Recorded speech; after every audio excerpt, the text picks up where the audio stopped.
Regardez-moi cette beauté! Bienvenue dans cette vidéo où aujourd'hui on va créer une bougie. Donc c'est bien entendu celle-ci concernant la divinité Dionysos qui est une divinité grecque. Et je vous laisse découvrir à travers cette vidéo qui il est et pourquoi toutes ces plantes et ces cristaux dans une bougie pour cette divinité. Je vous laisse découvrir ça tout de suite. Mais avant toute chose, commençons par le commencement. Dionysos est l'un des dieux les plus fascinants et complexes de la mythologie grecque. Il est le fils de Zeus, roi des dieux, et de Sémélé, une mortelle. Son histoire commence d'une manière assez tragique. Sémélé, trompée par la jalousie d'Héra, demande alors à voir Zeus dans toute sa splendeur divine. Et elle meurt immédiatement sous l'éclat de sa puissance. Mais Zeus, incapable de laisser son fils mourir, coule l'enfant dans sa cuisse jusqu'à ce qu'il naisse. Ainsi, Dionysos naît deux fois, d'une mère mortelle et d'un dieu suprême, mêlant ainsi mortalité et divinité, chaos et harmonie. Dionysos est le dieu du vin, de la fête, de la danse et de l'extase, mais il est bien plus que cela.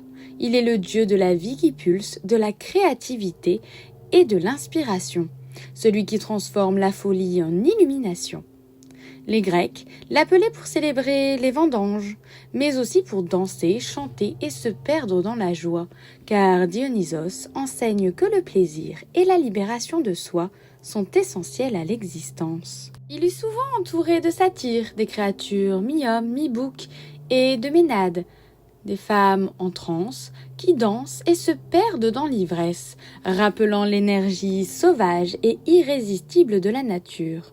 Dionysos est profondément lié à la terre, aux vignes, aux forêts et au cycle de la vie. Il peut alors apporter la joie et la fête, mais aussi le chaos et la confusion, rappelant ainsi que la liberté et l'extase ne sont jamais sans risque. Et on part du coup sur la création, donc je suis partie sur ce modèle de bougie pour vraiment représenter tout simplement toutes les facettes globales de Dionysos dans une seule et même bougie.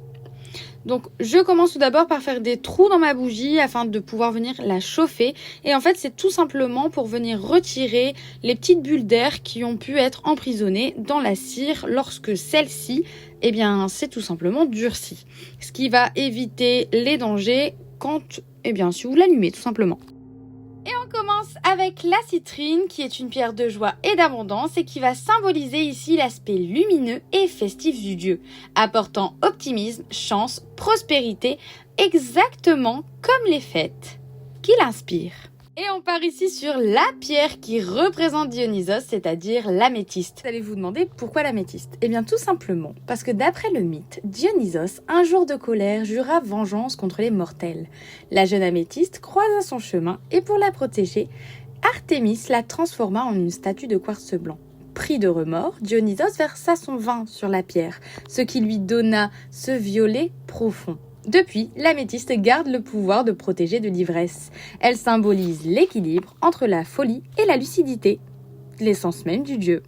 Et on part ensuite sur la grenat. Donc la grenat, c'est une pierre de passion, d'intensité, qui va venir du coup incarner ici la force vitale et la passion de Dionysos. Il rappelle le désir, l'énergie brute, la créativité intense présente lors de ces célébrations. J'ai aussi choisi d'y apporter de la cornaline, qui est une pierre de mouvement, de créativité. Elle va venir stimuler l'action, la danse, l'expression corporelle, qui va refléter du coup l'aspect actif et créatif du dieu. Toujours en mouvement dans ses rites et ses fêtes. Et on part ensuite sur les plantes avec ici le laurier qui symbolise la créativité et l'élévation spirituelle. Pour Dionysos, il va refléter son rôle de dieu inspirateur des arts et des fêtes, celui qui guide les poètes et les musiciens dans leur extase créative. Et on se part ensuite sur la camomille qui est une plante qui vient ici apaiser et équilibrer les énergies. Elle va tempérer le chaos et apporter la sérénité, incarnant l'aspect protecteur et équilibrant du dieu. Après l'ivresse et l'excitation, elle invite du coup au calme et à la régénération. Ensuite, la rose qui incarne la sensualité et la passion du dieu.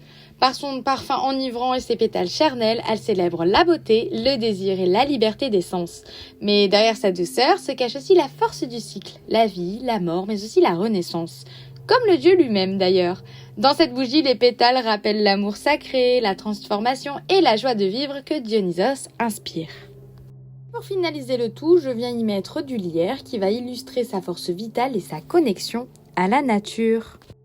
Bon, après tout ça, j'ai un petit rituel étrange qu'il faut que je vous montre. Tout d'abord, je commence bien entendu par couper les mèches. Étant très perfectionniste, je peux passer des heures pour qu'elles soient bien droites et bien coupées, mais enfin bref. Le petit côté bizarre que vous allez voir, eh bien c'est tout simplement le test pour voir si les pierres sont bien accrochées dans la cire.